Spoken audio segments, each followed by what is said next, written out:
How was Canada Day? Canada Day was, well, we got rained on, heavy rain, so there was a period where everyone scattered and because of the weather, and but we had good reception there, like everywhere across Canada. We planted a seed, even if it's only subconsciously, and I think a lot of people know, or they believe, that sometimes you have to consciously see something maybe 3 times before it really registers.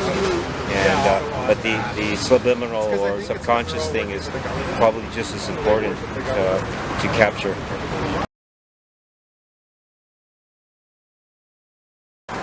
We're volunteers basically, but we do get a food allowance, and we do not have to. We do also get an expense, so we do not have to pay for expenses of the truck, and the owner has been gracious enough to do that for us and supply hotel rooms. But it is a lot of, at the same time, there is a lot of personal expenses involved in doing something like that.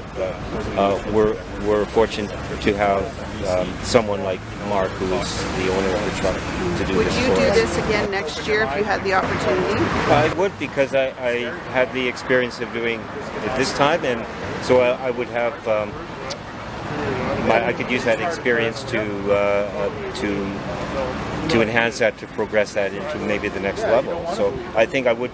I'm pretty sure I would volunteer to do that. But what we do need is a new owner, a new funder, because Mark has done this project with the idea of that he will finance the truck for a year, and it is up to us to look for somebody who is willing to buy the truck. We are going to stop at Jasper and Edmonton. There are people who are very interested there in us, and also before we get to Vancouver, we're going to go to Prince George for a couple of days and to see Bev Collins, who's running in the next election.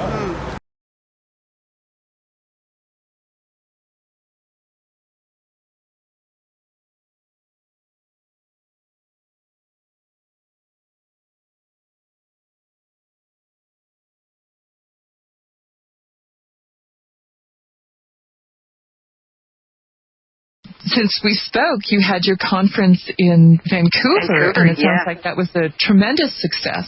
It was excellent, and it was so nice to be in a room full of about 500 or 600 other people that thought the way you did, that dared to question those official stories. They might think that they have to go to very drastic measures like 9/11.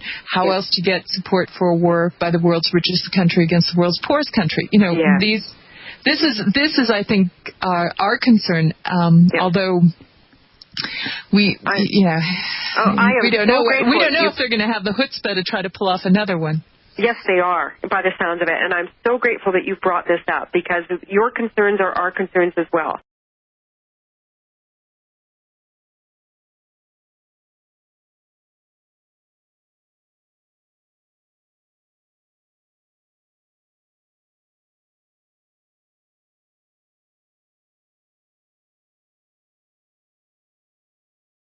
So have you ever heard of the 9/11 truth? Oh, sure. Barry is a good friend of mine, and Barry Zwicker, and I have all of the materials, which we study.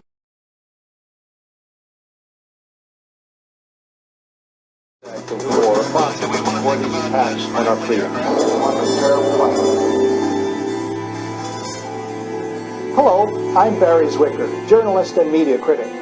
Welcome to The Great Conspiracy, the 9/11 news special you never saw. On the issue of 9/11 truth, Barry Zwicker is a good friend of mine. I have all of these videos and And I truly, honestly believe, as a human being and a citizen and somebody who studied this for 5.5 years, that the tragedy of 9/11 was an inside job and was orchestrated by the White House, was called a false flag operation, a terror fraud. Absolute abysmal track record of the government and the denial of something as simple and easily explained as this. And we're basically talking about every politician in the world right now. I don't think there's any major politician that stepped up and said that they believe that 9/11 is a complete farce. Yeah, well, yeah, it's unanimous across all party lines. And if you bring up the issue, if you're except for some little bit of footage there, you get removed. Yeah, and there's, that was even bad. Like Bev Collins, who's the woman I spoke they didn't of, even set these things she up was properly removed by it's almost like by the party, the NDP, for bringing it up, and even despite Jack Layton. It's almost like it's in your face. It's like this is.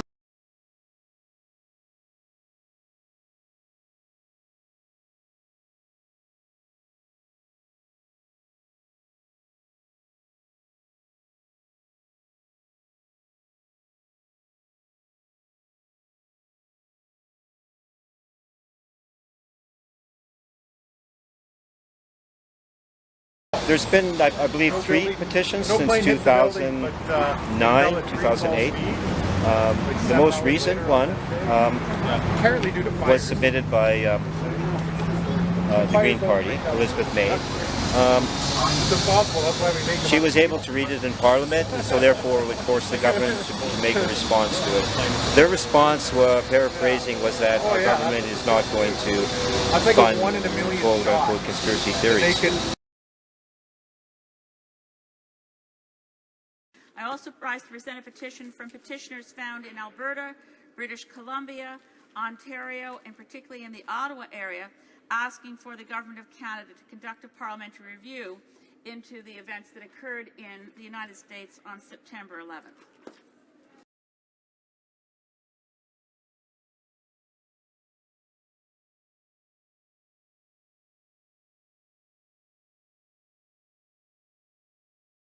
Wasn't the case, and then I heard another bunch of people discuss how it could happen. A bunch of architects said, well, if you combine building material and jet fuel, which is just produced kerosene, together, it could get to this level of heat, and then somebody on the internet proved that was impossible. They proved, no, that is impossible. And then, I mean, they used all ISO certified steel. You can't use anything less than ISO certified steel to create the structures themselves. So, ISO certified steel has the highest range of heat resistance of any type of steel that you can get. So they knew exactly what the burn rate would go up to.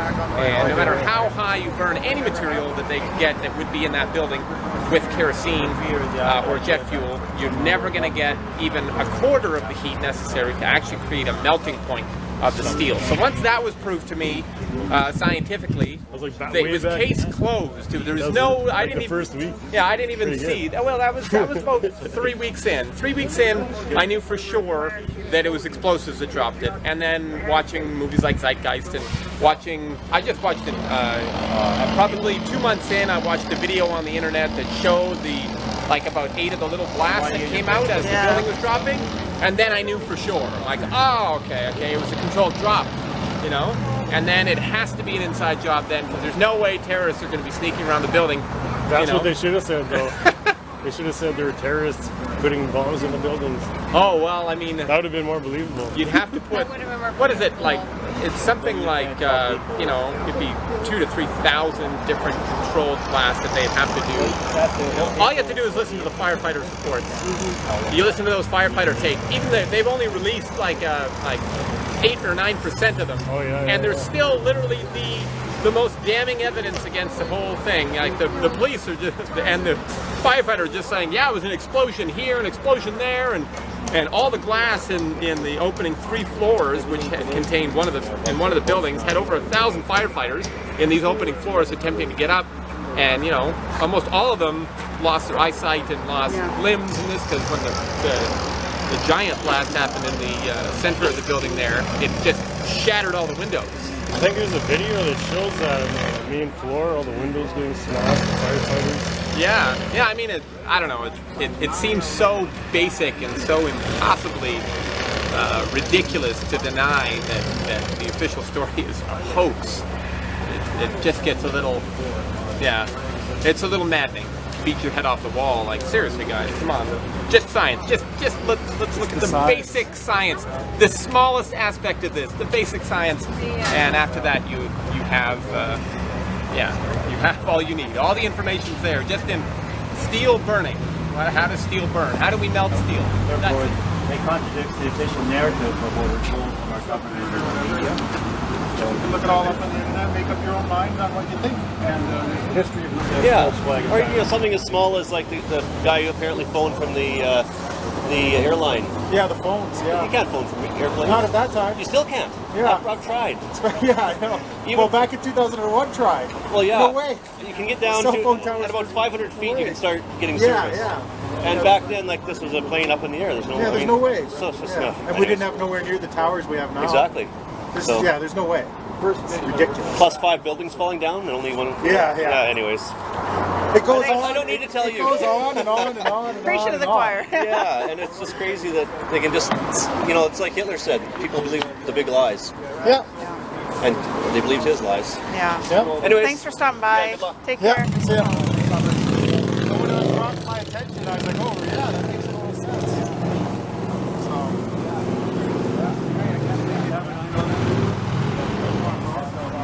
Check it out. Yeah, do you mind if I get a picture of the inside? Oh yeah, go ahead.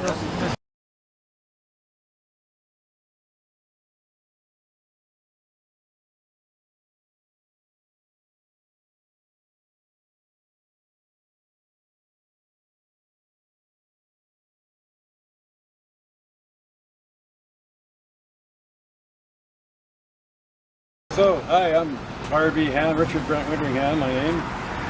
Face the Truth campaign. I've been a 9/11 truther since day one, since 9/11. When I was watching it on TV happen, I went, those are controlled demolitions. There's something wrong going here. And where is the Air Force? Because when Payne Stewart's their jet went off kilter and their transponder went off 6 months before 9/11, 2 F-16 jets were within minutes on either side of Payne Stewart's jet. But on 9/11 that day, the Air Force is not to be seen, which makes no sense at all because they had an automatic response system. So somebody had to tell the Air Force to stand down. So I was aware also of Bill Cooper's, what Bill Cooper was talking about, Alex Jones also talking about if something happens and they blame it on Al-Qaeda or Bin Laden, that it's actually a false flag and it's going to be a reason to expand for the PNAC people to expand into Europe and especially Asia and the Middle East to get the public behind aggressive wars for resources. So I was aware of this the whole time, and it is so encouraging to see something like this. I was only dreaming about this the first couple of years when I was with the 9/11 Truth movement. It was dire. There was no support. There was nothing there. But with 9/11 Truth and this wonderful truth truck going around and waking people up, it's so wonderful, and it gives me a great encouragement. And I just wanted to say that, and thank you very much.